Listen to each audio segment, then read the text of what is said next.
reject the claim. All right. All right, guys, let me catch up to you. One thing I need to make really clear. So where would this go? Ho or the high? Because it's got an equal sign in it. Look. So the high is greater.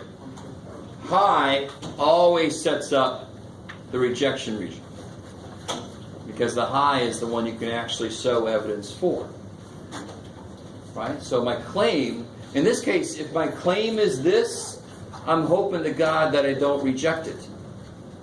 So finding evidence isn't always a good thing, especially if I didn't want to find it. I'm like, I hope it's this. I think it's this. Oh, I found evidence. It's not that. Oh, shit. So finding evidence is not necessarily good, but the test doesn't know what good or bad is. That's for us humans, right? So the tail should be there. Now, what that leads me to is, I love when I do this. So I remember last semester, I had a student who adamantly didn't believe that the null could be anything other than equals, right? And so I developed a test, a problem, and I changed it a little bit in there. The ho definitely can't have an equal sign. Why? Because the claim is less than or equal to, so it's got to go somewhere. So how could the ho be equal to here? No way in hell. You guys kind of with me? No, yes? The ho can't be equal because the claim has to go there because it has an equal sign and it's less than or equal to. So it can't be equal to, like some books always make it equal to. I hate that. And that's why my claim might be at most, so then it would be less than or equal to. That's got to go somewhere. Okay, maybe. All right. Now the worst thing in the world for a teacher to do is to have confused students and then make a fantastic mistake. So, it's nothing. Let me see if you guys pick up on this. And this happens, actually, some books do this on purpose, which is a little bit evil. I didn't do this on purpose to you, but let's see. Real quick, though, did this work out? How do I set this up to show NP? What's N? And what's P? 0.2. 0.2, I love it. So what's Q? 180. So when you multiply that out, what do you get? 199? 199.2. I like it.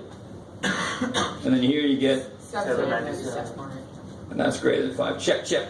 So then I'm allowed to use z-score. So NPQ problems, that step is a lot easier. So you're going to be z because it works, or it's not going to be a damn thing because it don't work. Here it's z because it works. I like it. So we can use z-scores check. All right, now here's so the H1 always sets up where my rejection region is. Always. So for this problem, it's going to be up here. I'm using z-scores, one tail test. Alpha is 0.05. I had a t-score chart here somewhere.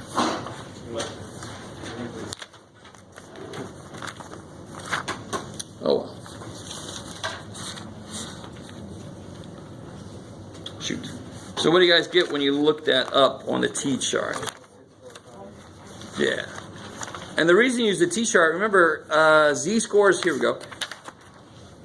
Z-scores are on the T-chart, thank God, because this chart is set up beautifully for hypothesis tests.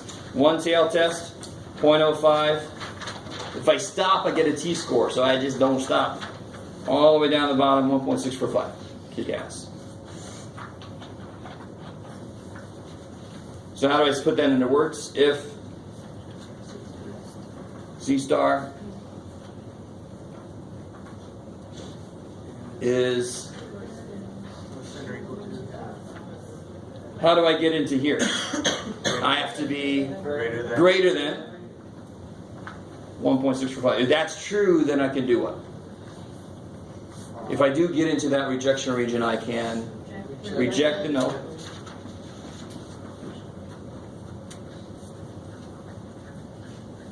So that means I can also, at the same time, support the high. Okay.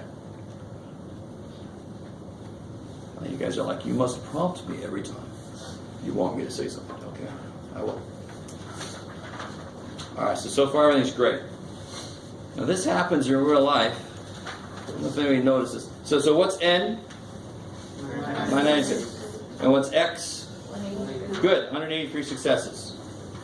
So P hat will be 0.184 or 0.1837. I'll have it at least 3 places, so more than 3 is fine.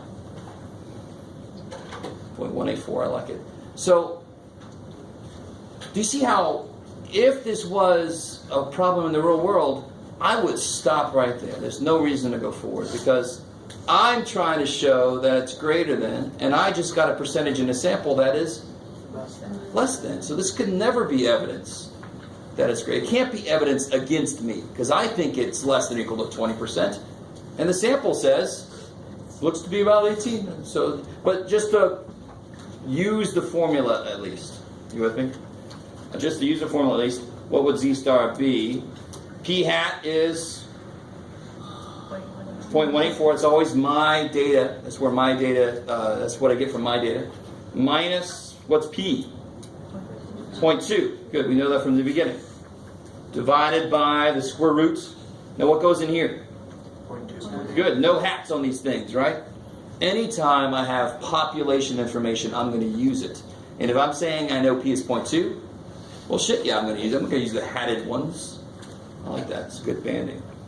We got all the hatted ones. 0.8 over N, which again, 996. So one of the most common mistakes is to use the 183 number for N instead of 996. It's always the bigger one. It's the one that's the whole and that's the other one's the part of it. So don't use the part of it. Did anybody get this far? Did you calculate the Z star? Negative 1.262. Negative 1.26. 262. All right, I like it. So if you did plow ahead, if you put it on your picture, not only did you not make it in there, you're like on the other side, right? Which is okay. I mean, that obviously that can happen. If you have a claim, you have no idea where the hell the sample's going to show up. It could show up anywhere. So this is good news for me. Because remember, my claim was that it's less than or equal to. Can I reject that claim? Did I make it into the rejection region? No, so my test can't reject my claim. Then all right, I'm good. You guys semi-decent with that. So my mistake was, I think at one point I had this was less than 20%, and then just to address the concern a student had, I made it at most, and I forgot that would move everything on the other side. Oh, shit. The main thing I want to show you is all the steps have the same feel to them. The only steps that are different are this one. Since it's NPQs, I got to show NP-NQ greater than 5. I don't care if N's greater than 30. I don't care. It's got to be NP-NQ greater than 5. And this one is different because the Z-score, of course, is going to be different. I don't have sigma. I don't have mu. I don't have any of that crap. I need stuff all with P's and Q's in it. What'd you get for Z-score? And again, this is when you do put this in the calculator, you have to be careful about using parentheses. And the calculator doesn't know what the top is, what the bottom is, all that kind of stuff. So what's my conclusion then? What can we say right here? Did we succeed? Did the test succeed? No, it failed. It failed horribly. It's on the wrong side of the picture, so it really failed. So we failed to reject the null. Failed to support the high. And which one was my claim again? The hope. So I'm going to use this language. We have not found sufficient evidence to reject the claim that it was at most 20% opposition to the owls. The owls movement. Occupy Wall Street, that really didn't live very long. No. Occupy Wall Street, let's go back home. We have not found sufficient evidence to reject the claim. In this case, it's actually good news. Reject the claim that the percentage opposed to the Occupy Wall Street movement was at most 20%. We failed to reject that claim. So that when you have a hypothesis test at about a percentage, same exact steps. It's just because it's NPs and Qs, a couple of these are going to be using different formulas to figure it out, right? That's all. That's the only difference. Okay, maybe. You guys look about the way I would expect a stats class to. Okay. So, what I wanted to do next is talk about chapter 10. Because the nice thing, I think I already told you this. I don't know if this is this is a nice thing because at least it doesn't change. All the 5 steps are going to stay the same. It's just that I'm going to have to use, just like we just now did, I'm going to have a slightly different z-score formula. And some other things are going to be a little bit different. So let me let that sink in a little bit. Before we do that, does anybody have a suggestion on a problem you want to do from chapter 9? Before we get into chapter 10. So make sure you guys are ready. Yes? I'm just confused on one part. Like, how did you get 1.645? Yeah. That equals 996. Oh yeah, you can't use t-scores with this. It was normally enough, therefore I use z-scores. Yeah. How do I say this? Alright, you guys ready? Does somebody remember, this is a good point, does somebody remember where the hell that came from? Standard deviation from where? We did this before. We constructed this formula. Confidence interval, right? If you look back at the confidence intervals, they had hats on them, so they were like a sample standard deviation. So without hats on them, this represents the what? Population standard deviation. So when you have an NPQ problem, we are going to create our own population standard deviation. So you never don't know. I love the double negative of that. Let me try again. You always know the population standard deviation for NPQ problems. And what is it that tells me I have to use t-scores when I don't know? But I always know it. I'm going to make it. I always know it. That's why you only use z-scores or nothing. If one of the NP or NQ is less than 5, you can't do shit officially, right? At least in Stats 1. I really want that to make sense. I mean, so don't just, take my word on it that you never use t-scores. That is the real reason why. T-scores were invented for when I don't know this population standard deviation. I'm going to make mine. I know it automatically. I know it. I'm going to make it. So screw you t-scores. I don't need you for NPQ problems. Does that sort of make sense? Some of you guys are like, dude, I still don't know what the hell t-scores are. Oh, shit. I understand. All right. So do you guys want to do one more example before we get into the next level, or what's the feeling? Yeah. Oh, okay. All right. So I figured if I said it like that, that might get a response. Okay. Let me see if I have some blank paper. Yay. Oh. You guys okay if I use the example I gave you? Do you still have that paper? Yeah, I saw it. Because I don't have one right here ready.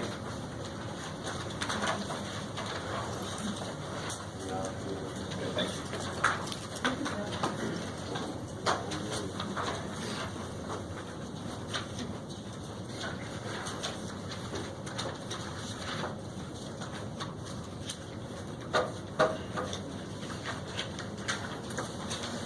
Can y'all see that? Can you read that? Instead of me trying to make something up on the spot, this is something I did earlier for some students that came to my office. Made a little problem for them to work out. So, using the same 5 steps, try to get as far as you can on this problem. I was really nice in this problem, by the way, because I used the letter S in there to make it really obvious. Situation. Yeah, which situation you're in.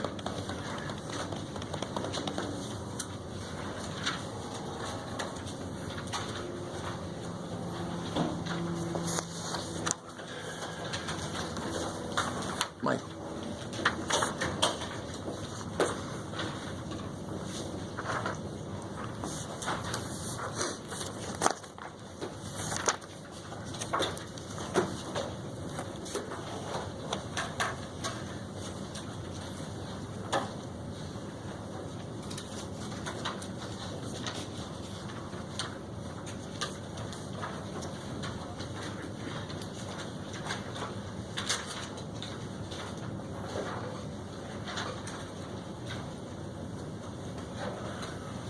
I have to cover it up because all of his work is right there, but use the same 5 steps, right?